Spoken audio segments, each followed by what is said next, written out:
Hi friends, இந்த வீடியோவில் என்ன பார்க்க போகிறோம் அப்படின்னா பாலிட்டி பார்க்க போகிறோம். டிஎன்பிஎஸ்சி 2024 பாலிட்டியில் விதிகள், பாகங்கள், சட்ட திருத்தங்கள் இது சம்பந்தமாக 2024 நடைபெற்ற எக்ஸாம்ஸில் கேட்கப்பட்ட கேள்விகள் பார்க்க போகிறோம். ஓகே, ஃபஸ்ட்டு கொஸ்டின், உலகளாவிய மனித உரிமை பிரகடனத்தில் கல்வி அடிப்படை உரிமை விதி. உலகளாவிய மனித உரிமை பிரகடனத்தில் கல்வி அடிப்படை உரிமை விதி. ஆன்சர் விதி 26. அடுத்து, கீழ் சொல்லப்பட்ட இந்திய அரசியலமைப்பில் பண மசோதா என்ற சொல் எந்த விதியில் வரையறையப்பட்டுள்ளது? கீழ் சொல்லப்பட்ட இந்திய அரசியலமைப்பில் பண மசோதா என்ற சொல் எந்த விதியில் வரையறை செய்யப்பட்டுள்ளது? ஆன்சர் விதி 110. விதி 110. இது ரிப்பீட்டட் கொஸ்டின்ஸ். அடுத்து பொறுத்துகை கேட்டிருக்காங்க.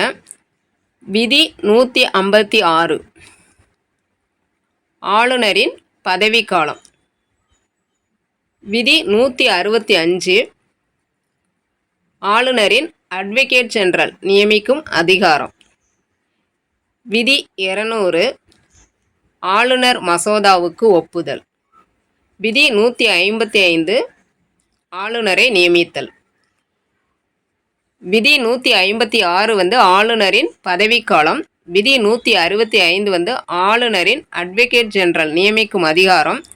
விதி 200 ஆளுநர் மசோதாவுக்கு ஒப்புதல்.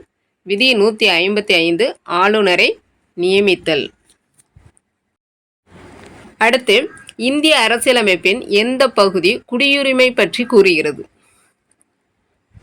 பகுதி 2. இந்திய அரசியலமைப்பின் எந்த பகுதி குடியுரிமை பற்றி கூறுகிறது? பகுதி 2.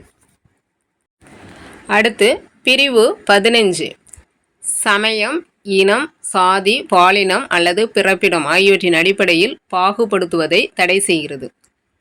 அடுத்து, பிரிவு 16 பொது வேலைவாய்ப்பில் சமமான வாய்ப்பளித்தல்.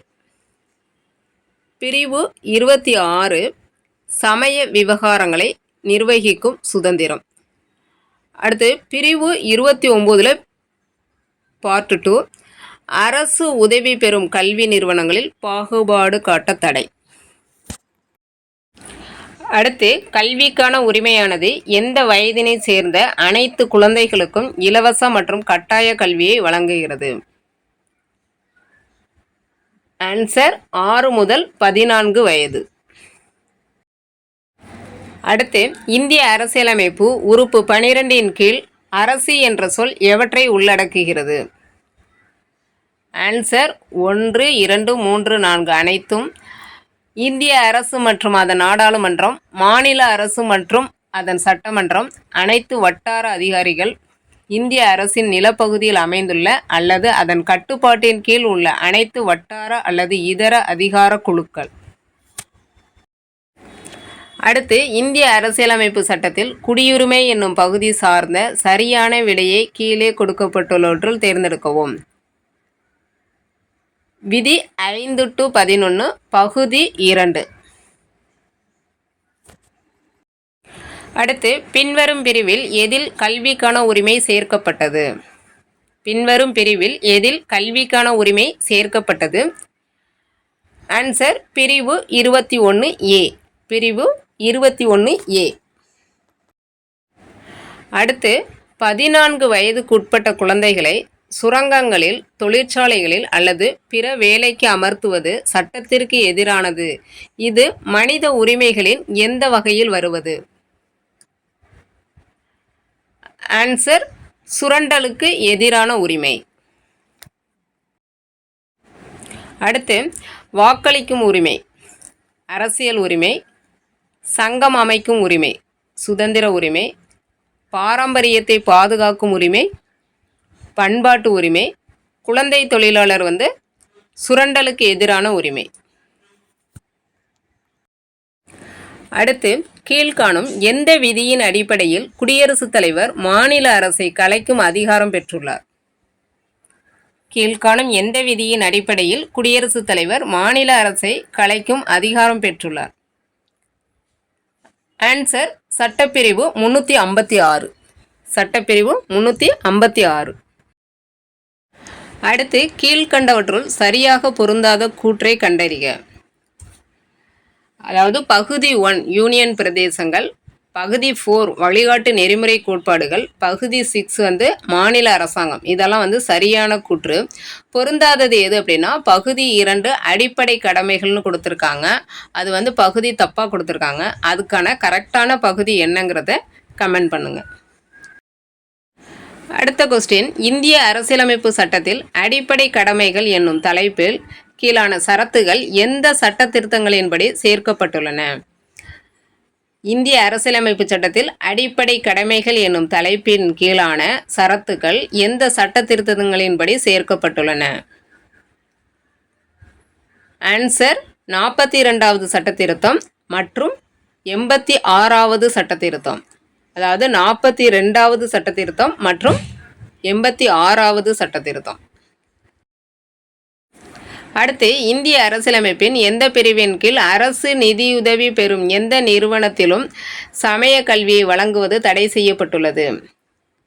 இந்திய அரசியலமைப்பின் எந்த பிரிவின் கீழ் அரசு நிதியுதவி பெறும் எந்த நிறுவனத்திலும் சமய கல்வியை வழங்குவது தடை செய்யப்பட்டுள்ளது?